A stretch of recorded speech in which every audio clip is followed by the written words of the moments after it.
Welcome to the MMHP in the 989. Channeling all styles and eras of Michigan music history from the city by the bay. And now, here's your host, Scott Baker. We'd like to welcome you all back to the MMHP in the 989. Here for part 2 with John Cohassey, the author from the Detroit area, who got to share many stories of his wonderful books, as well as especially the Toast of the Town, the one we're really diving into on the life and times of Sunnie Wilson. If you haven't heard part 1, please go back and check that out, as part 2 will tie it all together and lead into the future of what John has planned. He is one of our most revered historical authors, particularly in the Michigan music realm, but also pretty prominent in the Hemingway and Detroit Jack Kerouac times as well. A little internet searching will give you a lot of great detail on John. And also, please log on to his 7 Arts Books page, and you can find a copy of all his books there. And enjoy part 2, John Cohassey. Yeah, I like all this stuff because I like to study Detroit all the way from its founding. And I read a lot about early Detroit and, you know, the surrender of Detroit and Hull's. I like it all. I mean, now I just fit it all together, you know. And I like the region, so this is where I live. You know what I mean? Yeah. So I like to read about Detroit all the way up to certain years. And I'm helping a black political consultant put his memoir together right now. He won't mind if I tell him it's from Coleman to Kwame. So you figure out what I put in that.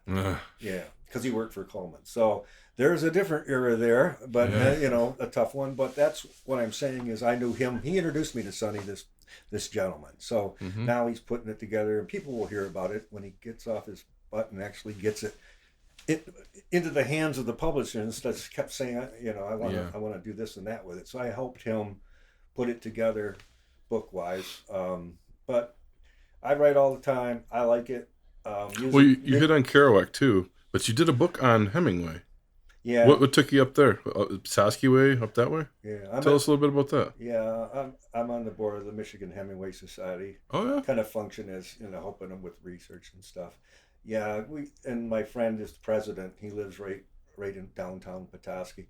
And I always liked, so I walked, one time I went up there and I'm going to do an article, about it and try to do it the best I can, because a lot of this stuff wasn't really one solid article. It was good. So I met him and he knew a lot. He lives right there. And then he got me involved in learning it all. He knows where the wind blew that day up there, so. But it's just part of the region, and I always like reading him. So, and it's Michigan, so it's just another part of the history. Detroit-wise, I wrote a big essay that a federal judge vetted. It was banned in Detroit because Hemingway's To Have and Have Nots, 1937, now was banned in Detroit in 1938. So there was another big legal thing that no one knew, and even the judge didn't know. And he went, wow, I grew up as a little kid. So that was a big to-do in the papers, and it went nationwide for free speech. And all these writers came to these little bookstore owners that were trying to sell, still defend the book, and the Detroit Public Library banned it. Oh, yeah. But you could go in the back room and read it. Yeah. What was the reasoning for the banning? One is he finally got the complete F word in it. Oh. Another one was it had like dirty scenes. It implied that there was some incest in it. Well, a woman had checked it out and she thought it was a travel book, but we shouldn't laugh at her because Green Hills of Africa was kind of a travel book. So she probably presumed it'd be something about Hemingway hunting, or when she went home and read it, she gave it to all these muckety mucks and said, oh, jeez. And it was funny because the county prosecutor actually got up to him and he showed it to some of the judges, and the prosecutor was that powerful back then, and he made sure that it was banned. But you could technically go back in the back room and read it. And this is readily available now? For adults. Oh, yeah. The judge never, it got killed in the courts where it got started getting stalled because it started to, bog down where the judge says, I'm not an arbiter of taste. And it's a long story, but they sent for the same defense lawyer that helped defend James Joyce of Ulysses, which the band was lifted in 1933 by Judge Woolsey. So Ulysses by James Joyce was banned until 1933. So, and they used the same, and I found all the records. They sent them to Detroit through the ACLU, and they were and this dragged on. But what the point is about the papers, it was great because the people in the editorials, that was the best thing because people were writing and they're very intelligent, and a lot of the editorials were like, we can't let this book be banned. I didn't like the book. I don't even, the book wasn't a very good book. I'm telling you, it was one of Hemingway's really, really weak books. But they said, we can't let this book be banned here because right now in Soviet Union, they might put you in the gulag. And in Nazi Germany, you might just go away for good. Mm-hmm. So there were people in free speech defense who were more for it. Women, men, whatever. Mm-hmm. And so it's a long story, but I wrote that. See, and see, these are my private projects because where do you publish something that's 40 or 50 pages? It's not a book. Metro Times wasn't interested. No, too big. Too big. And I don't even know if they were. I mean, but, so this is the stuff that I still continue culture-wise, I mean.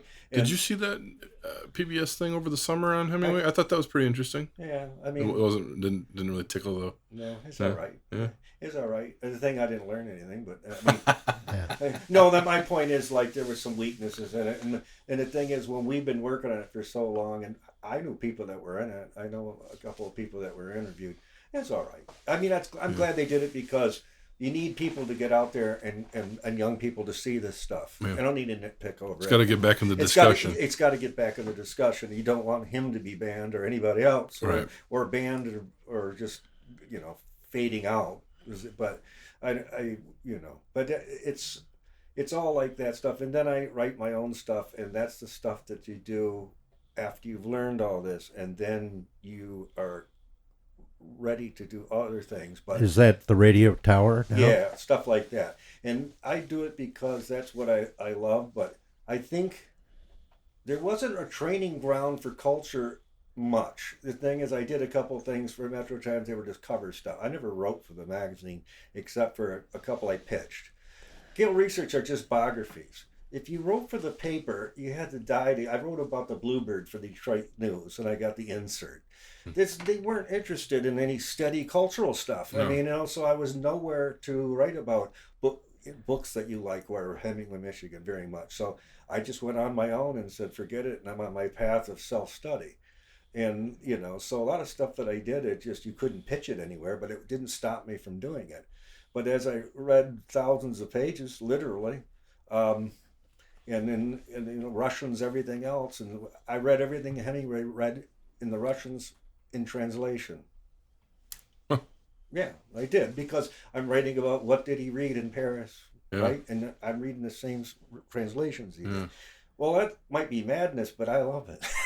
You're getting to visualize it, how it was going into the brain. And I'm lucky that I have time to do it, because the thing is, it's like it's a disease that should be encouraged, I guess. Reading. Yeah. Well, I think for you, and this is great, and I'm grasping it right now.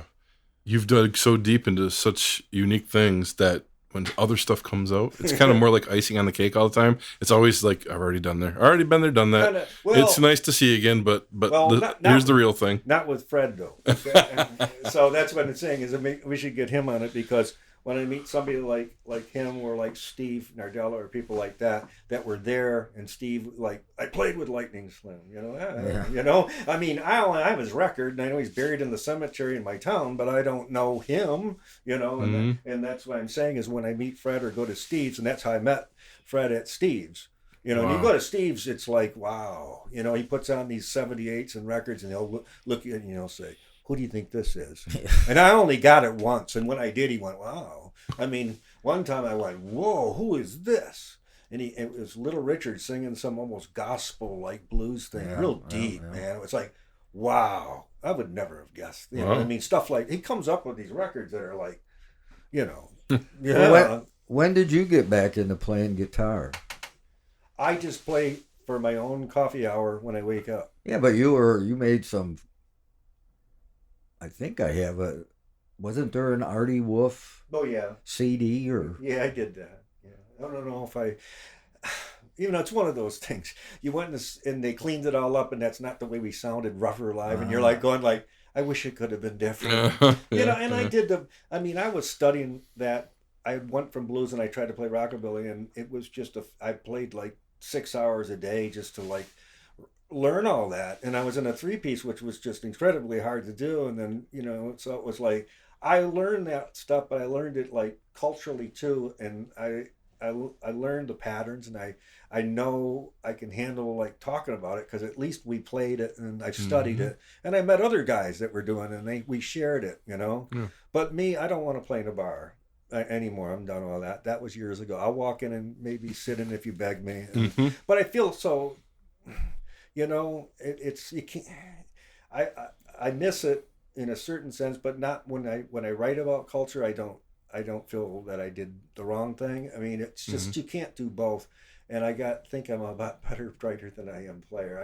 I got all right, and I got good. And it's like playing baseball. You know, you're on AA, you ain't gonna go any farther. But still damn good. Well, I don't know. Maybe I'm low A. But I enjoyed it. You know, another thing too is like, I'm at the end of life. I'm putting all these pieces and parts together it's called my musical back pages, and that's why I was going to go talk to Steve and interview him, because he's talking about like on the phone about how I followed James Cotton around after he left Muddy in New York, and I followed him there, and I go, can I take that down, tell the story, I'll put it in it's not only stuff that people I met, but the stories I was told that I think should stay in there. If Steve doesn't take it down and doesn't come up here and tell the story, no one's gonna know it. Like, cause who followed? Exactly. You know, Exactly. Yeah, he was in Greenwich Village. Right. Oh my gosh. 64, Really? 65, 66, the prime. So the folk period. Yeah. And then he went to see everybody. Everybody. So that's what I'm saying is like, and then me, I knew a lot of people that played, and he's known a million people, but as a writer, it was like I warmed up for Clifton Chenier a couple times, but I spent lots of time with them at the hotel where they stayed with us. So we're just sitting around talking about Baton Rouge, and they're showing up, and you know, they're swatting flies on the with their hands on the picnic tables, and they're all going boom. And then Clifton says, "You're cupping your hand and blowing the fly out. You got to put your fingers like this, bam," and he killed a fly. And that's what they're all sitting around board with for sound check, you know, right? It's just hilarious. Oh my gosh. And they're all real nice people, you know, and you come down Baton Rouge, you know, so I mean, I met all these people, but as a writer, it's like, I like hanging out with them, and the stories are good, you know what I mean? So like when Dwight Yoakam came to the Hoedown after Guitars and Cadillacs just came out, my friend grew up with Pete Anderson. Here we are on the stage with them all back. They're just all there talking about how Pete's telling me how the band was formed in L.A. Oh my gosh! You know how they went and bought the outfits at the cowboy store, and so what I'm saying is I've got, you know, country stuff and this and then the blues is like, and then I got to play with Otis Rush once, so that was fun hanging out with him. Like, he knows people, and but a lot of it was just the character of it, you know, meeting people and hanging out, like Ben Sheppard from Soundgarden and Dwight Yoakam, and there's like all these different people, and I don't know, it's just, that's what I'm saying. And then the stories that I always heard that were legendary, and these guys probably have just as good, but I was always told about this concert. I was there, I was backstage, and around me, Bob Seger lived at the farm down the street, and I saw the farmhouse, and I saw the hippie girls, but I didn't know he lived there when I was a little kid. But now I know that was his farmhouse. You know what I mean? Over here was the you know, this place, and they rehearsed. I mean, there's all sorts of people, and I'm just saying. So as a writer, I just put all this stuff, and then the stuff about the chessmate. You know, my friend was talking about the chessmate. You want to hear a good chessmate? Well, shouldn't give it away. There's some really good chessmate ones that, you know, when Howlin' Wolf was playing there and all that. I mean, they were told to me, and I remember them quite well. So I just want to put something about the chessmate. And I was going to talk about Neil Young coming to the chessmate all the way from Canada and didn't make the audition. Right. I wish you could when remember. Joni was there, right? Yep. So You know, it'd be fantastic, and you may have done this already, but no, we've had. Isn't that where Neil got? There's a story he tells on his Canterbury House recording about them playing. Maybe it wasn't the Chessmate, a different club in Detroit, where the car got stripped while they were playing, and they were stranded, and that's when he wrote. A song in a diner. The White Castle. The White Castle, yeah. Now, which one was it? Because I was trying to think earlier. He wrote... it's an early one. Old Laughing Lady. Old Laughing Lady, yeah. Old Wasn't that on the Lady. first one? Yeah, it's on the very first Neil Young album. That's right. Yeah. That's what I thought. I Yeah. knew it was on the first one. I couldn't. Yeah. That's right. And was he at the Chessmate or? He tried out. He admits that in a couple memoirs. The last memoir, somebody loaned it to me. He said that he had tried out but didn't make it. The audition. Yeah. But hung out with them. See, that's to me, and this is what I was going to ask you is, you may have already touched on some of these with some essays or something, but nobody's really written about the folk scene, like the Joni time, that time, the Gordon Lightfoot coming through time, all the Ann Arbor coming over there and back and forth. I mean, we've had a lot of podcasts that have really hit on it from different angles, and I'm like, there's really nobody that's done anything. Yeah, that's another one. History, no. Isn't Raven still going? I think that's what it's called. I don't know. That's by Detroit. Okay. That was a kind of a big name coffee house. I mean, I don't know if I was going to put that together. I was just trying to get the stories told to me, or the ones that I read in all those memoirs and pulled it together. You know, this is the same place. It's there today. The building from the Chessmate. It's a laundromat. Oh yeah, yeah. So that's the thing. You know what I mean? Most of the buildings aren't even there. That's what I'm saying. Is like I grew up mystified by all this stuff. You know what I mean? When I first heard blues, what are blues? Yeah. You know, I remember like the hippie girls were like, yeah, we went to Cobo last night and so, and Johnny Winter was playing.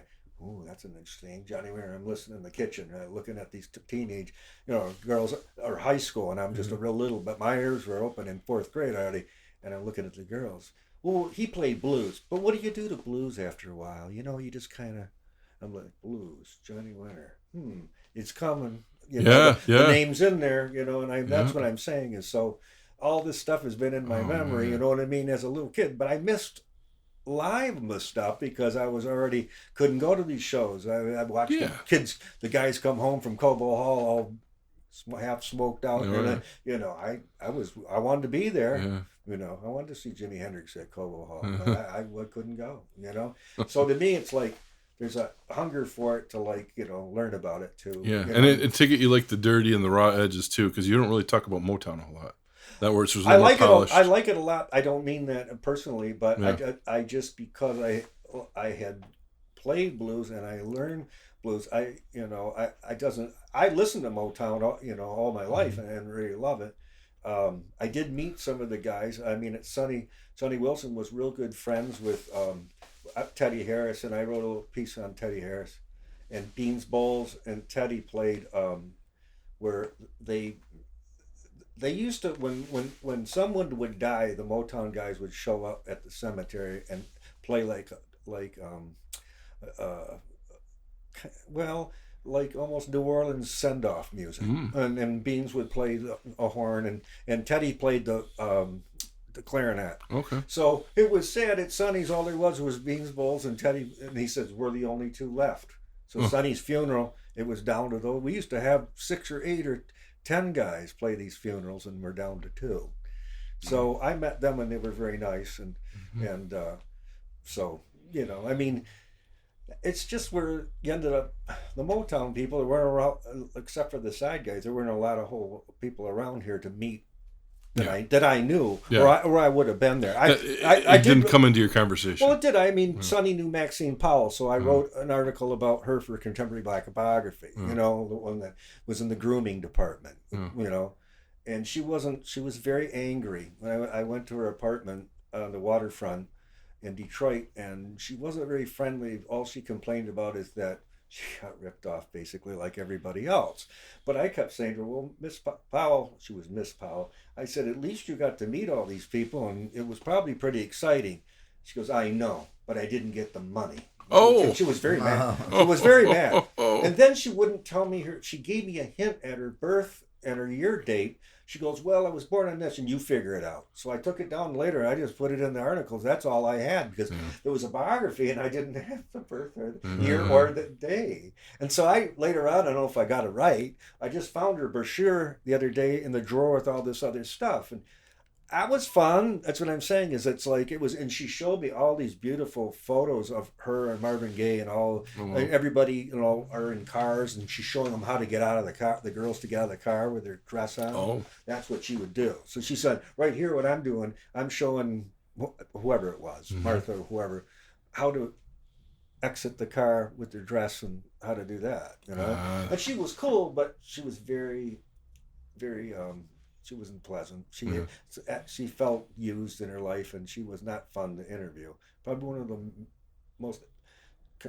person had that. But I thank you, and I moved on, and I wrote the thing as best as I could, and I touched on those people, but they weren't easy to reach. Sunnie would introduce me to them, and he'd be out, and he goes like, he played on Motown, blah blah blah, and it would be a side guys, But no, I like it all. That's my problem, you know. I mean, I'm better, like Fred would know, in your concentration of what you studied, you're going to know some music better than others. Yeah. I read books on the Motown. I didn't think some of them were all that good. I think there should be a really good book on Motown, right? Well, you have that book there before Motown. But that's a great book. But the book, that's not, you know what I mean? It now, it could be 2 volumes. Somebody needs to do a really good job, and not just the memoirs, that you pick out, from there. I stood in line. Sunnie said, Barry Gordy's coming to town, John. Go in line, get the book, and go tell him that I want to see him. Well, I get in line and I buy the book, his memoir. It was in Detroit, and I forget where it was. And I stood there forever. And I didn't know that he didn't even look up. All he did was go like this. Oh, geez, he didn't even look up. No, didn't look up. And I said, Sunnie Wilson said hello. We're thinking. Oh.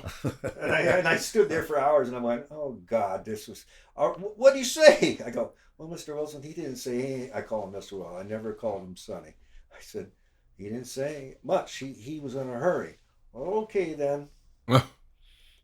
Wow. So that, Yeah, that's, the extent of some of it. Right. Did you ever get to talk to Aretha? No. She called Sunnie, and when she was doing the first book, she wrote one so far, right? She wanted to do another one.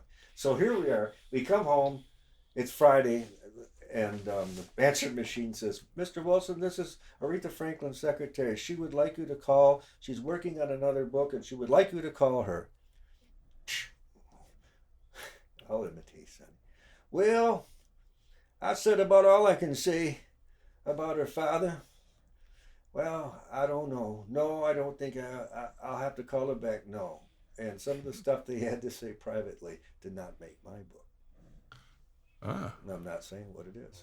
He'd say, turn that off, and I kept to that, because like Sunnie would have stories about CL that were private, and it's not going anywhere. And I have the tapes, and the family wanted them. I said, I never got, those are my tapes. I said, I got to go through them, because he told me not to say something here. He didn't want to name the Purple Gang by their names. He didn't want to call the Don of Detroit by his name. He did not want to tell stories about this and that. In fact, he got mad when Joe Lewis's son came to town with a really bad book he wrote about his dad. Sunnie was in the book, interviewed, but it was short. And he goes, you know why it's short? I said, no. At one point interview, his son wanted to know all about the women. And I got mad and said, all the stuff that Joe Louis, your dad, did in his lifetime to bring people together, and you just want to talk about his women? He goes, he wasn't married half the time when I was with him. He could do what he wanted to do. He's going, interview done. Oh. And he walked out. Right. But he had enough in there that made the book. And he finished the story with me in the book about going to, he and Joe left the Chicken Shack one time in a brand new car, I think Ford or Mercury provided. And they drove off and left and didn't tell anybody. They were following the women's stage shows all around to the next place and buying new clothes, and they were missing. They just took off on the road, But his son didn't get the story. They finally caught up with him because FDR, he was supposed to be in Washington for the March of Dimes for a big to-do for Joe was, and they finally, some agents found him in, I don't know, Cincinnati or somewhere, and he says, "You're supposed to be in Washington." And Sonny, "Well, it was good to be with Joe." Smiling. "Well, what are you? You're with the world heavyweight champion. You're a little cuter little guy. You're like the little, companion. It's good to be the king for a while." But so this is the kind of stuff that, it made the book, but other times Sonny would say, and I could have done it, but Wayne published it, so you're not going to get too far out there. You're not going to get too bawdy, because they would have probably said no. So everything he said was true, but it was like, there's the front, and look, right back here is more to it. When I tell people, especially the guys that come here, I want to know about, these guys were numbers. Sonny didn't run numbers, but Joe Lewis's, managed numbers men.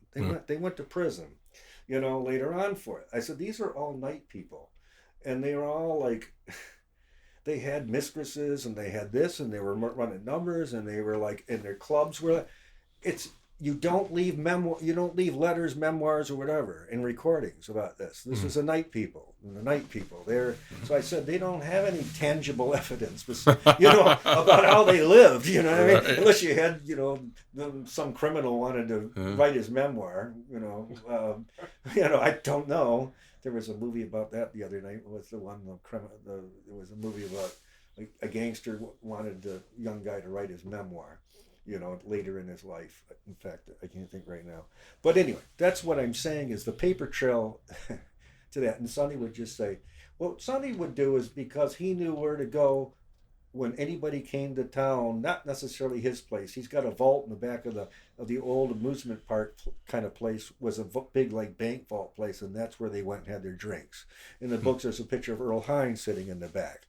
Or they took the hotel, they went to the top, and it was private, and top of the mark is what Ellington Duke called it.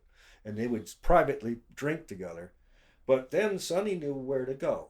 Well, when Charlie Parker came to town, he said, I didn't talk to him much. He just wanted to know where to go. And after he's done playing, Sonny knew the after hours route. So he knew who had the cutest, the best looking women, who had the best after hours bar. He took Bird, gave Bird the after hours treatment. Yep. And so when they came, they knew Sonny would be that's why it's Toast to the Town, he was the guy that would take you around. He was a nighttime guy. That's why I said he didn't even get up till like 11 or 12 o'clock when I knew him. He said, well, I didn't go to bed till 4 or 5 o'clock, even in the old days, as an old guy. He still stayed up late because he said, I never got the clock. That internal clock was set. So he gave you a little entrance into the night world, you know what I mean? And he knew who the ladies, the sex workers were. He knew, so I'm saying is, and he knew who the gangsters were. So that was great, and it was like a lot of fun. And I like the story in the book real quick when they went to Cuba and he went with Joe, and they went down to negotiate a deal for Joe to have a gambling nightclub in Havana, and they went with Batista. But in '59 came, and thank God he didn't invest in that one. But a black guy down there with Boxer could have done it. It pissed him off that he couldn't do it in Las Vegas. He had to do it off the off-beaten track. He had to go into the black section of Vegas. And Sonny said, I don't even want to negotiate that because you don't deserve that. You know what I mean? Yeah. But in Havana, it might have happened because he, they love Batista like boxing. I know he's a scoundrel, Batista, but they were negotiating, and George Raft was involved. And I thought, no, that's right. I want a great movie, man. Yeah, you got George Raft, and this is the stuff that when I was sitting there taping it, I'm like going, I love film noir movies. I love gangster movies, and I'm like, this is so cool, But that was it. There wasn't any dialogue said. There wasn't any. That was it. It's in the book, but it was. I have an autographed picture from Batista. I'll tell you the story later. Wow. Yeah. So anyway, these are the kind of scenes that and then everybody they would add in it be like, Jackie Gleason picture. I love Jack. This is great. Now I get to read about Jackie Gleason. Everybody I like Joe Lewis, Jackie Gleason. It was like there wasn't anybody. Another chapter. Yeah, I mean it was like, and then he did Idlewild because he, and I had to go up to Idlewild and the chapter there and read as much as I could about that. And did he have any pictures of Idlewild?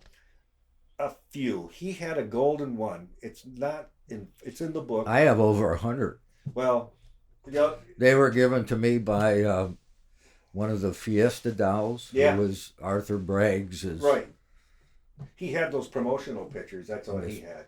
Oh, I have. Yeah. Well, it's in my first and second book. One picture of her and Cassius Clay Yeah. when he came up there. The golden picture he had was rare. Is that he came out with it and he says, have you ever seen a picture of Joe Louis without a suit on? No. He says, we didn't allow it. But look at this one. Joe's got like chino pants and a short sleeve t-shirt, and he's pointing, and he has like a fisherman hat, and he's out at Lake Idlewild with Sunnie, and that was rare because he said he always had to be dressed, and you're not going in there. Not until No, he couldn't. They guarded him. Oh wow. You know, he would wander off and try to go to some bar they didn't have control over. You're not going in there. But he said he had that rare picture. Problem with Sunnie is people stole a lot of his stuff out of his apartment, and then one guy borrowed a bunch of them, and the car leaked in the back window and ruined them all. That's why he was freaked about it. But I went up there and I walked around. And I got ads, and Fred's got more than he ever had. But Sunnie had the little Idlewild publications they put out, Detroit chapter. So yeah, Detroit chapter. Those are cool. And he's on front of the one in the book with the toasting, and he was head of the Detroit chapter up there. So, He might be in some of the pictures I have that would be cool. I can't figure out. She lives in Dallas now, Wow. the woman who gave it to me. And because a lot of them, I'm not sure who they are. Hey, I mean, I could help. He would know you wonderfully. He would have probably known everybody. But did you, when you went up there, did they let you in the Flamingo? I don't know what the Flamingo was still open. It was the newer one because the Oh no, I booked Winston Walls though at Red Rooster. Yeah, that was up there. Yeah, when I went up there, the Flamingo was the time that they had the Motown groups and the Idlewild Review, because the Paradise had burned down, and so there was just a field there. But I was in there, and there was still the mural it was like a cinder block wall, and they had painted it, and that was in the early 90s. So I don't know where that went now, but they let me in, the inspector of. I think the building, is that right across from the lake? I think so, but it's been. It's still there. Well, it was Mike Beatty and I. We went by there last year. Okay. Yeah. Yeah, I don't know what shape it was in there, because if the roof was bad or something, and the wall could have got, ruined or something because of the heat and it's cold. But yeah, so I went up there and walked around and did whatever I could with that. And he told his stories about his time up there. And it is a memoir, so I'd add in enough, and I'd always make sure the dates were right. And I'd look up to make sure that this little hotel was there and where it was and over here. And I had fun, but every time he said something, it made like, I got an Idlewild chapter, so I had to start on that. And I wrote all the little prefaces for it to back it up when it was founded and all that stuff, and then there's the Joe chapter before that. So it was fun. I mean, I like boxing. I'm no expert at it, but I had to look up in the fights. I had to make sure that was that really a right that's knocking them down. And you know what I mean? Not flip photo. Yeah, or I'd read the account, in the paper, because anybody knows you can't just make up, you knocked him down with it, and so I wanted to be accurate. There's that one left before that one, even that, because Joe's world famous. You're not going to get away some guy, I'm not reading this book. That's like, the boxing people would just go, if he's wrong there, what's he going to be? Yeah. You try to be as accurate as you can. That's what I'm saying. Sure. You know what I mean? Because I get through about 3 pages and of something, I go well, if they're already that wrong that many times, I don't know, Now, I'm not I got one for you. Yeah, well, I'm not saying that I'm infallible. I'm just saying that you can tell people that didn't do their work. You know what I mean? Absolutely. Yeah, and that's all. And then he didn't remember, so like I said, I would go back and read the fight account. I'd make sure that it was on the right day. Damn. That's what I'm saying. That's what the laborious thing took 4 years. You know what I mean? It just. And he didn't write one sentence. It's all on tapes. And then I'd be driving along. We'd be turning some street in Detroit around the corner. well, got to get that thing on. I'm trying to turn on the, or Yeah. go home and write it down as fast as I could. Because all of a sudden he'd see something that would remind me of and it was just too golden. I'm like, wow, what's that, man? Yeah. Yeah. Well, anyway, on it goes. And a friend of his left his memories of Hastings Street, and I have it. He grew up there as a kid and used to sneak out at night. So I've got all that from a guy that's like probably his age now, about sneaking out and going up and down the street, what it was like, at night. Yeah. Yeah, it was really trippy. And so, he said there was a prostitute that sat on a corner who was about 250 pounds. Sat there when he was a kid, and he said he went by later on, and there she was as an old lady still sitting on that same crate on the corner. Oh, damn. That's what Hastings Street was, character street. That's what I'm saying. But like, we got to remember to back up a minute. It was it was a rough street, and during the day people did their shopping before it was desegregation came, and then they would get the heck out of there. And the nighttime came, and then the women came, the streetwalkers came. When was 75 built? It was begun, and they started it in '59, but it took block and block and block time to do it. But things were already moving out. I was looking at my list in '57 and '58 in the city directory, and you could look at the vacants. I was doing a perusing, like, this is still here, vacant. It was already being sold. A lot of the owners were of the businesses didn't live there anymore, so they were getting the hell out of there. So it didn't disappear overnight, but then again, Sunnie wanted to get close to John R. because that's where the next phase was moving. That Flame, and there's several John R. places. Which they were kind of they were a little, there's a hotel there, and they were trying to speculate that would be the next place as to move on, and then 12th Street was the next was phasing out that. I think Barry Gordy was a photographer at the Flame. Yeah, that makes total sense. Yeah, I think that's in his memoir, but I think it was his sister. His sister, yeah. His sisters. That's But his he used to hang out there, and Right, that yeah. really where he got to know Jackie Wilson. And yeah, that's all hip stuff. Yeah, so it's you can edit what you want out of this, but we know we're drifting around, but it's all related, I think, to Michigan. I'm trying to. No, we thank you for your ability to put details to everything, and I think when you said to us earlier about getting handed your own writing back as what things should be, that's pretty good detail of how deep someone goes. You don't have to put that in there. I just put it because I thought it was That's funny fantastic. that I got Paul Chambers as the example. Yeah. I went like, good for us. Yeah. That's fantastic. It is. It's like PC, you go, man. Yeah, there you go. Because it's like there's a really good article in Downbeat that was talking about the new talent coming from Detroit and PC's playing. So we were getting that. We were getting that kind of thing going. And how many of the players were from here? And Kenny Burrell was super cool, and all those guys. So I'm happy to be. Just You got another music book in you? I don't know. Don't know. well, how No, about but I was talking about the all the people I had met. No, but I'm just asking you. Do you got Oh. another music book in you? That one. What's the future got for you, man? Well, that's the odds and ends. Called my musical back pages are all just stories of stories, and the stories I read, and all the things I put together, like the stories that were told to me that are all gone now. I bet you a couple of people are dead about the chessmate, and then just like what I filled in about what Joni said and what Neil said, and then where it is, and the bits and pieces. I don't want to give away the Howlin' Wolf one I have. Not yet. It's so good that my professor friend went there with all his OU students, and there's a Howlin' Wolf one at the chessmate that's just golden good. So, and then there's just that comes in pieces and parts in time, and it's all in my own. What do you do with it?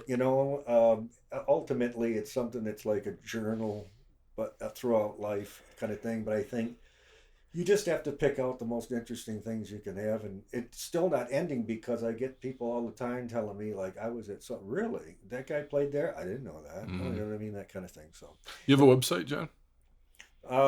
Where can people contact you?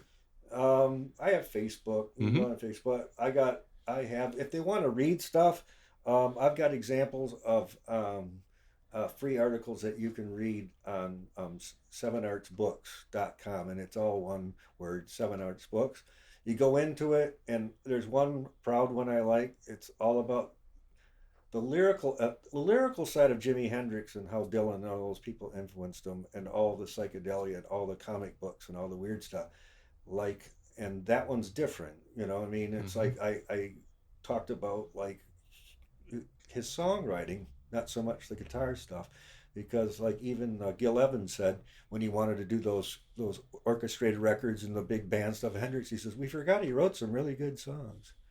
And he's right, you know what I mean? Little Wing's cool, and When Christ Mary, and the Dylan influence, and all that other stuff, the blender that went on, you know, and all the Dylan stuff I didn't even realize he covered.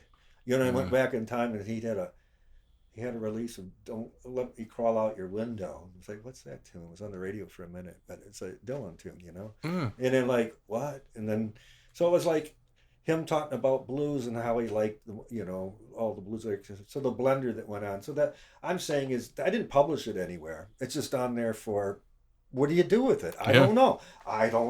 You give it to Metro Times and they don't know what to do with it. Why? It should be in. Why don't we have a cultural magazine around here? I have no idea. You know what I mean? Kind of like the Atlantic or something where people can contribute to it and put in something. Yeah, even electronically now. Yeah. Come on. And so I was happy with my Mingus one I did for contemporary musicians, for, you know, contemporary black biography.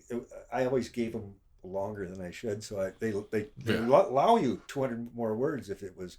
So I was happy with my Mingus and Hendrix is on there talking about music, you know, and other offerings are just on there if you go in there as to peruse. So that was one way. It's a book. It's my online bookstore, but it offers stuff that you can go on and read. So it maybe entice you to maybe buy something. JohnCohassey.com. Is there anything like that or no? No, it's just, you know, it's 7artsbooks.com. 7artsbooks. That's it. Okay. .com. And you're on Facebook. I'm on Facebook. John Cohassey, thank you so much, man. All right. It's been a pleasure, man. All thank right. you. So much I'm going down. The MMHP is hosted on Apple, Spotify, YouTube, and our own Libsyn podcast site. You can also search MMHP 989 on Facebook for up-to-the-minute information, as well as both Dr. J and Sir Fred's album picks of the week, posted every weekend. You can connect with Scott on the web at scottbakermusic.com, Dr. J at michiganrockandrolllegends.com, Sir Fred at fredrife.com, brought to you by Michigan Rock and Roll Legends, located both inside the Bay County Historical Museum on Washington Avenue, as well as Scotty's Sandbar on Evergreen Drive at the Bay City Middle Grounds.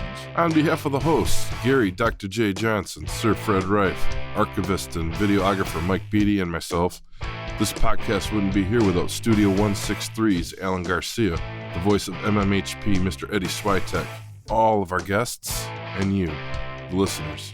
You've been listening to the MMHP and the 989. From all of us at the podcast, we want to thank you for tuning in. Late Neil Young came to the coffee. Remember the Chessmate? You went there, didn't you? To where? Chessmate in Detroit. Yeah, we played there. Yeah. Well, Neil Young tried out there and didn't make the audition. Was that when he was with Rick James? No, before that. That's That's when Joni and Chuck were on a house band group, and they said, come on, and he wandered around and came down to Detroit. And I think he said at White Castle, I forget the song he wrote, it was like, I'm a Child, or one of those early ones. He wrote it at the White Castle. No, right near really? Yeah.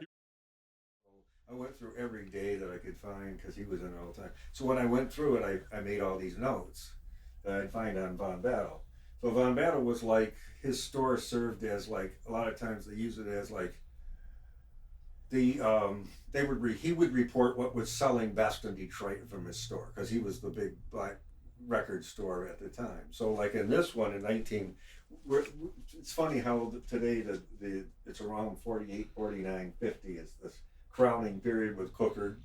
Makes the charts in 49 but records it in 48. Joe Von Battle here in September 18th in the Chronicles says, blues outsells everything 10-1. And Joe has the recordings of C.L. Franklin and religious music, but he loves blues the best.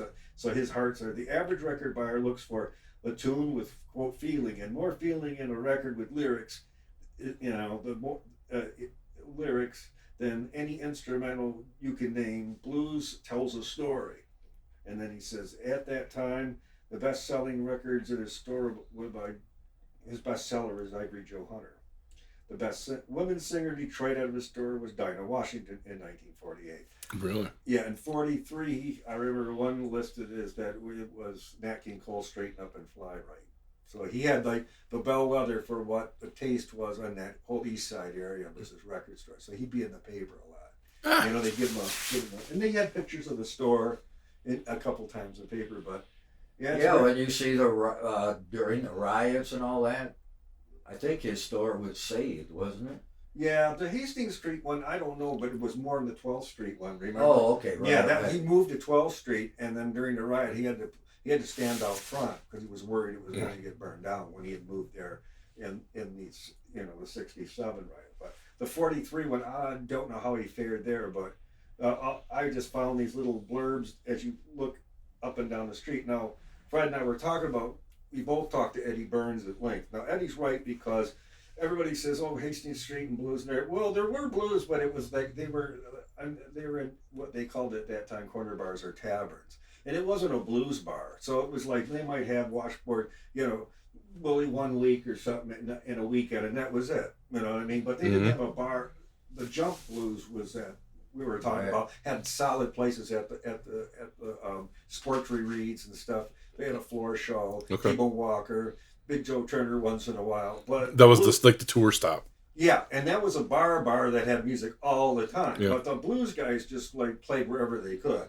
Yeah. You know what I mean? So Brown's Bar was a regular one for Mayfield, and that was on Hastings Street. And that's where William Lee talks about that later because he was there for a bit. So it was just a blues bar had a piano.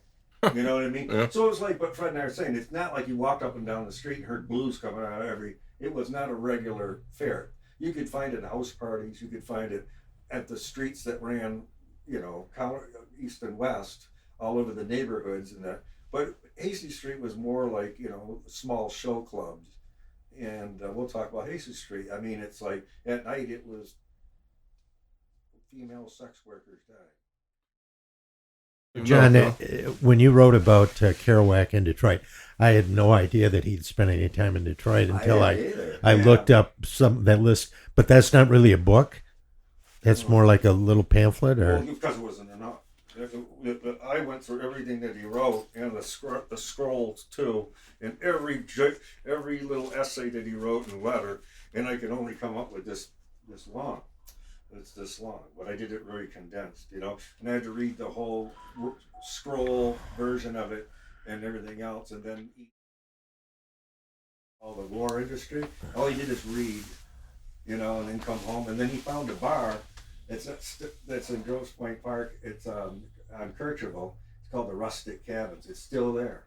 Wow. It still has like the silly front that looks like it's in Mackinac City. And there's Moosehead on the wall, and everybody's like, Jack Kerouac, and they put it on the wall. Jack Carter's name. I go, he didn't carve his name in there. Jack wouldn't do such a thing. Somebody knows he was here. That he didn't carve his name. Nobody even knew who he was. He was out of work, and he's sitting there brooding, and he dropped, the military, and all the guys in there. The old owner said they looked at him because he's, able, good-looking guy. They're all going like, why aren't you in the service? And he got real depressed and drank in there all the time and said, I got to get the hell out of here. He kept on using the phone to call Ginsberg and all. He wanted to get back to New York. But he was unknown. That's another thing. He's not published yet, so who the hell knows who he is? Sure. Yeah. So he got the hell out of there and left her. But then there's stories in here, they come back twice, and he brings Crazy Cassidy with him to stay the weekend. And he's telling him, don't rob the house. And they hitchhike with duffel bags and walk to the house from the Detroit station. People go, who? I go, no, these are vagabonds, man. These were true road warriors. These guys were barely eaten. I said, this wasn't some romantic life. These guys were, they stole and shit. Yeah. So anyway, it's in there, and I'll probably give you a copy, and that's the enticement to it. But we don't really need to talk about that. The music is what Yeah. More about the music. Well, it's all good. Yeah, Well, no, certainly the is. It's culture, fascinating. the Detroit music and any Michigan music you want to mention, Yusef Lateef, jazz, whatever, Yeah, I it's all love it good. Oh no, I love But the culture is also in the author culture. That's part of our show. So Yeah, and that's true too. And you know what I would say too, just trying to talk to me doing the thesis and doing Sonny's book, I straightened out kind of like what it is. To start out is like I get people from New York and LA. They call me all the time. Oh, you're the one that wrote that song. That's great. We're gonna do a documentary. We're gonna write a book. I go, where are the pictures? There aren't any. You already saw them. That's it. That's all there is. And then they say to me, well, yeah, I'm gonna name it like our thing's from LA. The guy's like, it's gonna be Black Bottom and whatever. And I said, but it's gonna have music. He goes, yeah. I go, there's no music in Black Bottom. Well, I already told my publisher, and then I'm halfway through the interview. I'll get to this, and within it is that I said, oh, I see. Hastings Street has been used so many times, you have to use the cool title of Black Bottom. I said, there is no music there. It's a neighborhood. But he goes, I go, If you told a New Yorker, if you renamed the borough, or if you called the Bronx something else, they would want to wring your neck. Yeah. You come to Detroit and you mislabel our thing. Black people won't like it. I know a political consultant I'm writing right now. It's a powerful guy. He reads that, he's probably gonna make big commentary about how people come here and pilfer, especially his culture. that's a great way to put it. They pilfer Detroit. No, they come by, they drive-bys, and they come here because Detroit's supposed to be tough and cool and all this. And the guy goes, well, gee, don't get mad. Well, I am, because you read my stuff, and I took years to seriously work this out. And Sunnie Wilson knew the difference. All my old black friends know the difference. You come in and rename it because it's convenient for you to make money. And the guy didn't like it. So that's all you get from me. I said, well, you'll be hearing me from me again. I go, because he went out Starbucks. No, you won't. I just didn't and the guy's just a hustler. You know what I mean? And I get tired of it. But that's the negative point.